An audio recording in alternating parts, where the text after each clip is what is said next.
It's kind of tough for me to bring this up, but the LSU baseball season is over. We're on to 2026. I'm sad to let everyone know that. If you missed it on Saturday, the LSU baseball season ended. There is no hope for this team, this program. The season's over. You can just go ahead and turn the TVs off. I saw a tweet on Twitter or on X respond to one of our posts that said, "Go ahead and turn the page to football, and then when football gets here, I'm going to turn the page to baseball." And I'm stuck in this cycle for the rest of my life. And I was like, I mean, you're not completely wrong. But that's just the sports calendar, brother. Yeah, no, I mean that's how it works. Regardless of what happens, you just move on you have to to turn the page. One. Yeah. But, yeah, baseball season's over. As you saw on Saturday, LSU drops the second game of the 3-game weekend series to Omaha, 5-4. And the most calm fan base in the world took it very well. LSU fan base took it very well. I was watching the game on one of our buddies' channels. Podna. Old Podna, and the chat was unbelievable during that game. Oh, it dude, was I couldn't awesome. even look at the. I was driving. I was driving. It's like I couldn't even look at the chat because, like, if you turn your phone sideways, right, like you want the whole. You want the big screen. You want the big shabizzle. Yes. And instead, it had like half the chat. I was like, I can't even read these things. And I was getting notifications during the 9th inning whenever it was happening. So I was getting those pop up before the game was even. So I was getting like future references to something I hadn't seen yet. Right. And all of a sudden, I should be looking at the road. Yeah, you but should I'm be not. driving.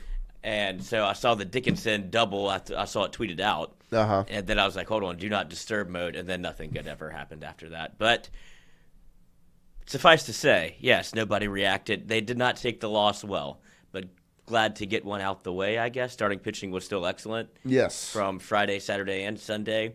It's the first time you've had a bullpen bugaboo. So you had, obviously, I guess you just start off with the loss, which is insane, but that's what you do when you talk about LSU baseball. Right. You're expected to win.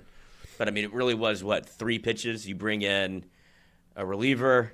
Help me with his name. It was Fontenot. Fontenot came in, yep. And Ianson pitched an excellent game. Ianson did. To start. I continue to see him be, it just looks so good. It's yes. so easy that, and good on the starters. They both went, multiple. They both extended themselves farther than they went the last. They both went more than 5. All 3 went more than 5. And to see Ianson kind of get you, had to duel because you were no hit through 7 innings. And Ianson was able to keep a 0 on the scoreboard and kind of keep you in the baseball game, which is insane. LSU popped up. Hold on, I just had the stat. 17 times in the second game. That's not really what you want to do. But you also had the bases loaded twice in 2 innings, yes. First and second, and you weren't able to get anybody home. When those things happen, just know for watching that you're in for a dogfight. Yes. If you get 6 runners on in 2 innings and don't score, it's it's going to be one of these. Yeah, it's probably going to be one of these. And Ianson was able to battle, get you to a 0-0 game. You bring in Fontenot, who has an 0-2 count, hits somebody, maybe allegedly hits a runner or hits a batter. Jay Johnson challenges it because it could have been the handle. Right. Still up for debate. It's like JFK. We'll never know. And so he gets the first. And then after that, next pitch hits the guy in the head. Right. Speaking of JFK, plunks him right in the head. So now you have first and second, nobody out. You bring in another pitcher. Was it Binge? Connor Binge. Yeah, and he goes on a binge himself, throws it straight to center field. Yep. What are we doing? He doesn't even throw a pitch yet. It's it's not even supposed to be a back pick. It's just maybe an extra toss. Right. And he lets that one eat, and center fielder eyes up. So then now you're at, second and third with nobody out, and almost gets out of it. You only give up 2. And right. Then you get 2 outs back to back. You're like, okay, that wasn't that bad. 2 runs. If you can't score 2, you're not going to win any baseball game you play. Well, he gives I think it was a 3-run home run. That's what I'm getting to, because you give up 2 runs, but then you got 2 outs immediately. Right. And it's oh, maybe not. And then it is a 3-run shot to left that apparently the wind was blowing in. It didn't seem to at that point. It did change just a touch, according to the booth. Yeah. But that's when you felt like you were in trouble. 5-0 in the 7th. Yes, 5-0 in the 7th, and you had not gotten a hit yet. You're still hitless. If you were LSU. So, Saturday, obviously, you had 2 games on Saturday. The schedule was a little mixed up with the weather. A doubleheader on Saturday. I liked the way they responded in the final game. Shores I like the way obviously they pitched responded well. at Saturday. Like at the ninth inning. Yeah. Oh, you could feel it too. Yes. Like Omaha was like, I was get me out of here. There's no way they're about to pull this off again. Because they were on, like, they were just chipping away. Like, it wasn't anything big and spectacular. That's how it was. The carousel was going. They kept putting quarters in. Reeves got that first hit. I was like, shoot. I was like, there. And then Dickinson doubles right after. And I was like, it's about to get kind of crazy. Butthole just got so tight. Yeah. And then it gets to the spot where you're like, they could win it with a grand slam by Bear Jones right now. And everybody was thinking it. And he was first swing. The first two swings. He's swinging for the fences. First two swings, 0-2. And I was like, oh, gosh. It was two absolute, like, throw it as slow as I can because he is so I think they were like out the park. 74 and 76. Yeah. Like, just. And credit to Bear Jones for adjusting. He hit that thing off the black part of the bat to be able to. It probably bounced 18 times between the third base and shortstop. Like, there's nothing you could do. It was hit so softly. Right. And it squeaks through. And then to have Ashton Larson and Stephen Milam up, and you feel. And then Curiel with the steal. Yes. And got him Daredevil. Third, which was one of the best base running plays I've seen by a freshman, just to be that aware and ready to go.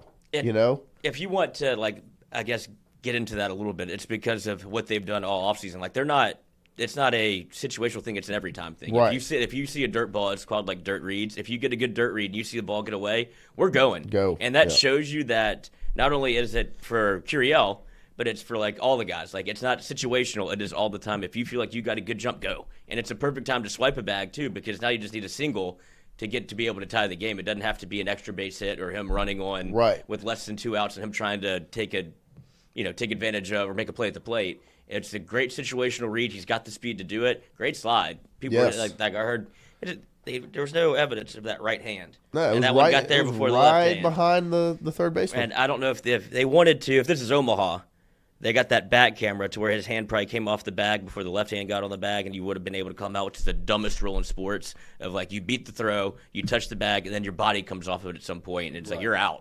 It's like, how do you expect this to happen? Like, this is going to happen nearly 90% of the time.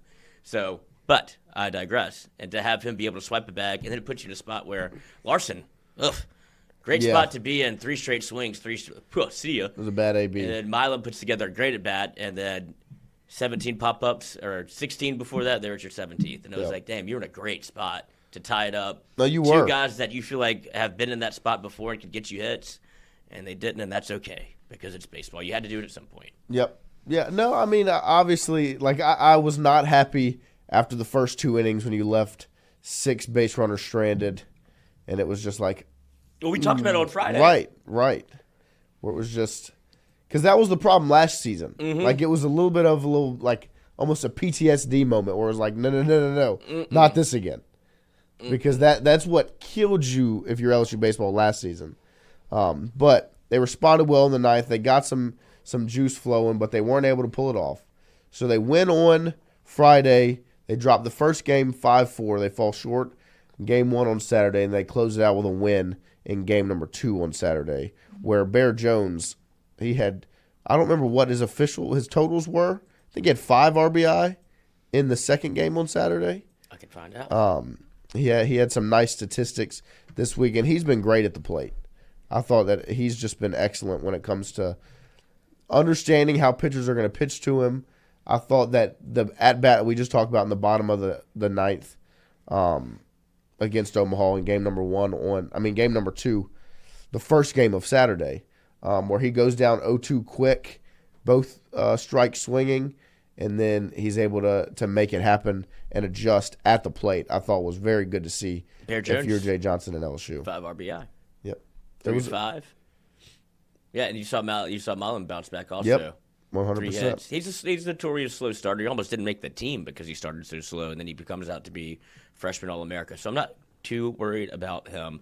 Also interesting to see Stanfield not get the start on Saturday in the first game. Right. And they rolled out a little bit of a different outfield, and then obviously he starts game 3 and they win. So I don't think I don't think that's the reason, but it's interesting to see because that's another position that you would like to see with how talented the outfield is.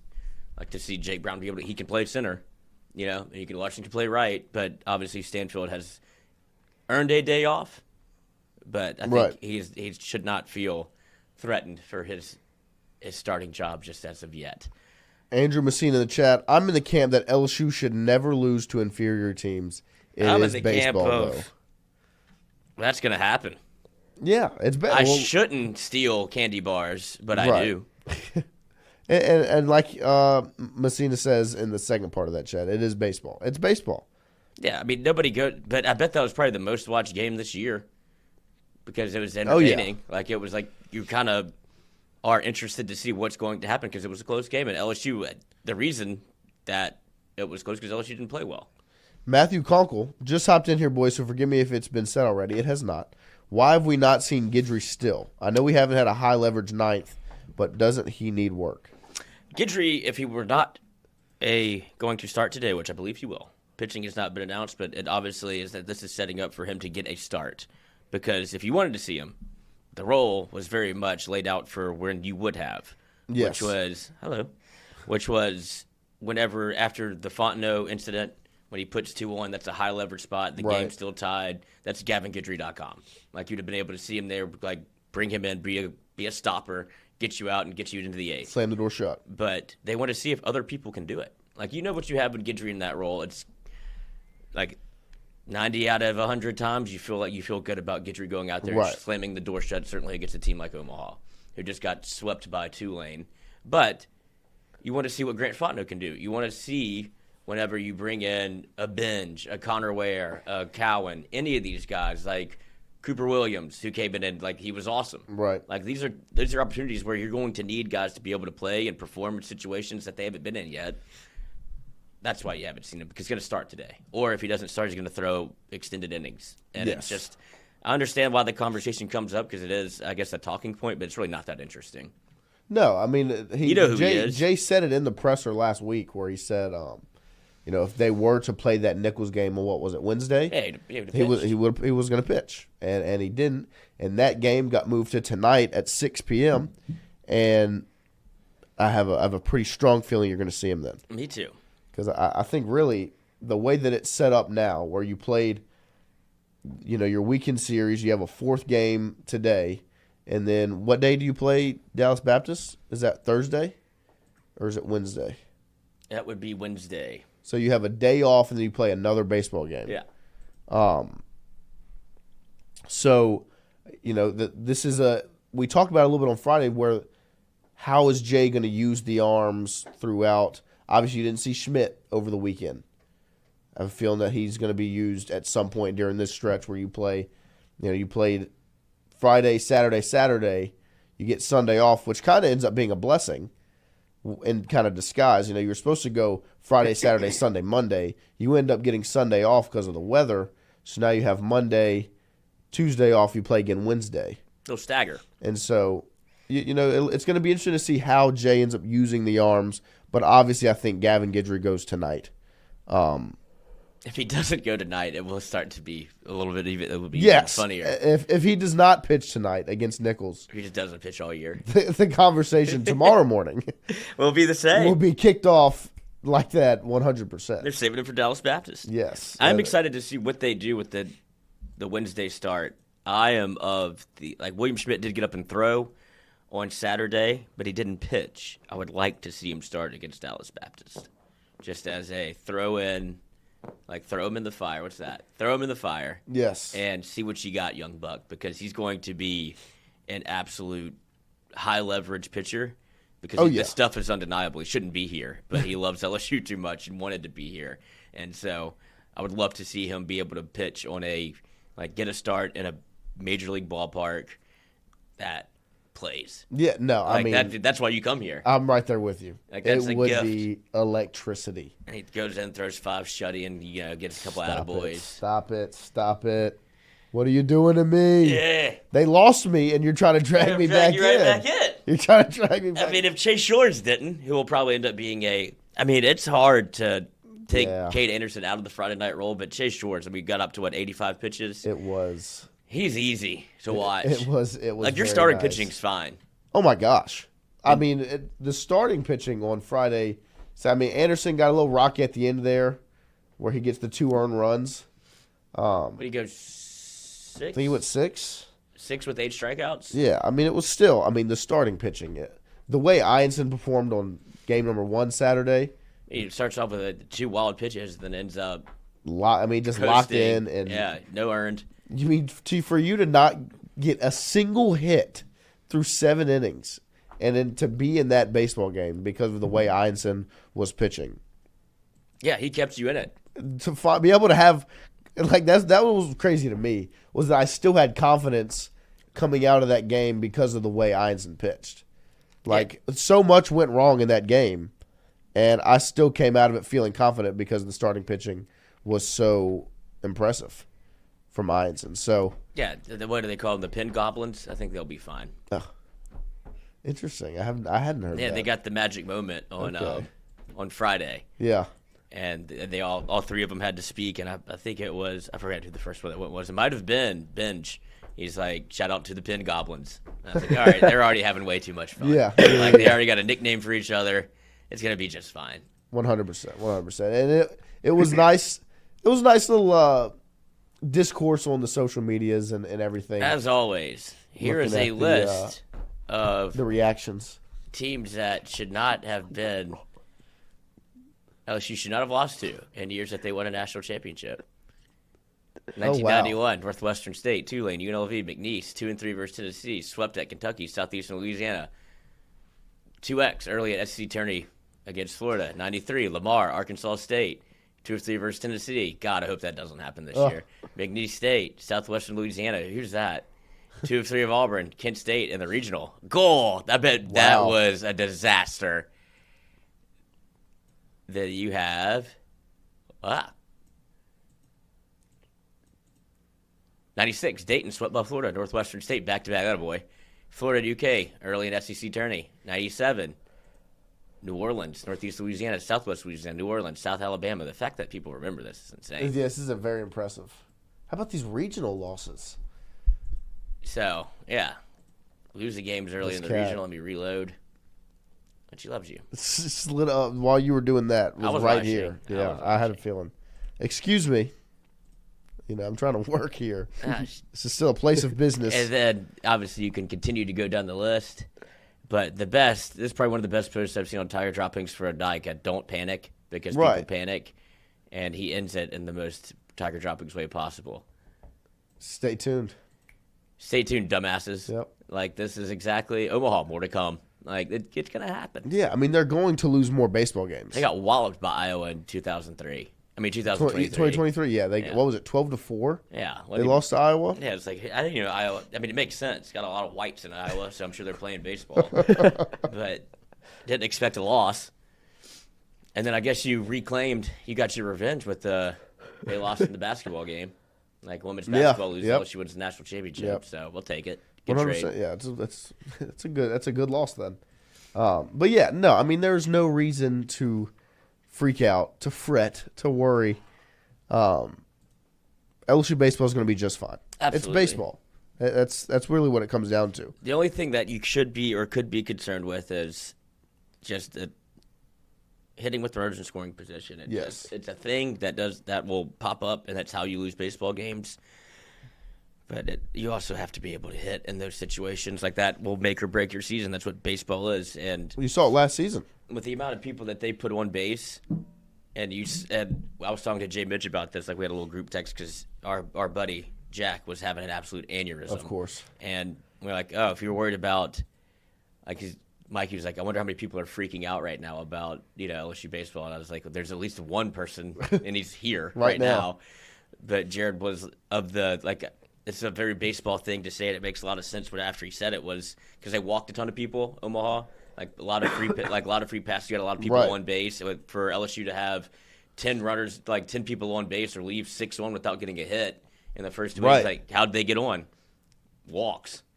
And he's like, well, if you're missing the mitt that often, and also it's hard to hit it because you don't know where it's going, they don't know where it's going. It's so it's hard to get a bead for where to time him up, to be able to consistently get into a rhythm because he could be throwing that thing out of left field and you don't know. But it's if he finds it and finds his zone, it's impossible to kind of get comfortable in the box. So that's why it was ineffectively effective. Wow. Yeah. No, I've never really sat and thought about it that way. Yeah.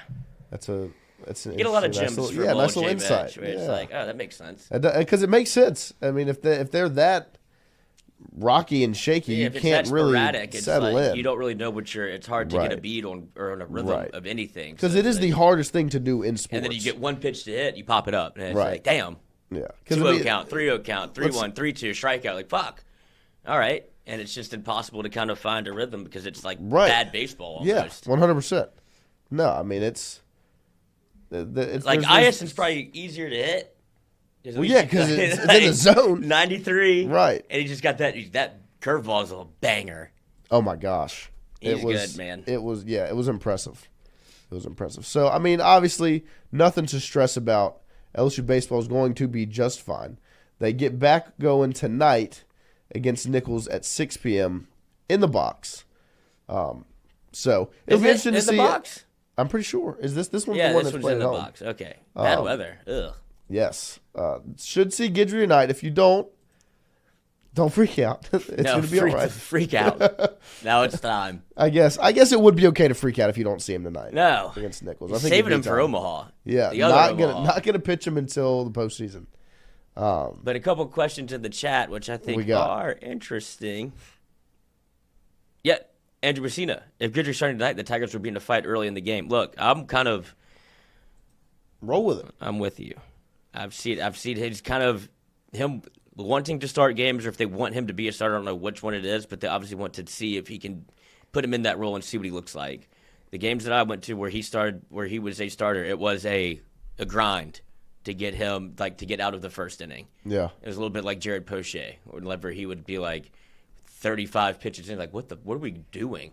And then he would go 8 innings of like no-hit baseball after. You're like, oh, okay. But like whenever he starts, he's trying to find it early, wants to strike people out, but he doesn't have he's not going to light up the gun at 98, 99. Right. And so he has to kind of pick and choose and like get you out in different ways than just Casey Evans going to be throwing 100. So if he has to be effective in all that he does, so it could be a little bit rocky to start. So don't be surprised if that is the case. Also, but I mean, honestly, I'm fine with that. With it being rocky, you have to roll with the punches. Yeah, he's a competitor. Yes, roll with the punches. If this is something that, like Lloyd said, either he wants to do or you want to have him do, this is the golden opportunity to figure out. If it works, it works. If it doesn't doesn't work. And he's not a starter. Don Fusilier, for sure. What's wrong with Braswell? Interesting to see. He had started off slow. Did hit 300 in conference last year. I think he hit 311. Yeah, and he did. And I mean, he wasn't hitting too impressive in the out of conference. No, he's another slow starter that when it came on. But Tanner Reeves is a discussion probably worth having. That dude just hits. He batted 400 in 2 years. I think he went to where'd Cam Newton go? Blinn. He went to Blinn Community College. I'm pretty sure. It's hard to hit 400 on accident. Right, and regardless of where you're playing. Right. So Tanner Reeves is probably going to might get some looks at third, and you also have Big Baby Pearson. That could also, but I don't think Braswell is in any. No. I don't think he's nervous, but you have people that can play that position also. Yes. Like, you're loaded. How about the ovation Big Brother Pearson got when he went up to the plate during Saturday's first game? He gets up to the plate. Yeah, you couldn't get a hit at that game and during the game, and he goes up to the plate, and the whole crowd, and he struck out. Stood up and was cheering. It was like the first time, because I was listening to it on the radio at that point. I was driving, and so I'm listening to the radio call, and the crowd's been dead silent. The whole game. And I almost forgot that the game was being played in front of a crowd.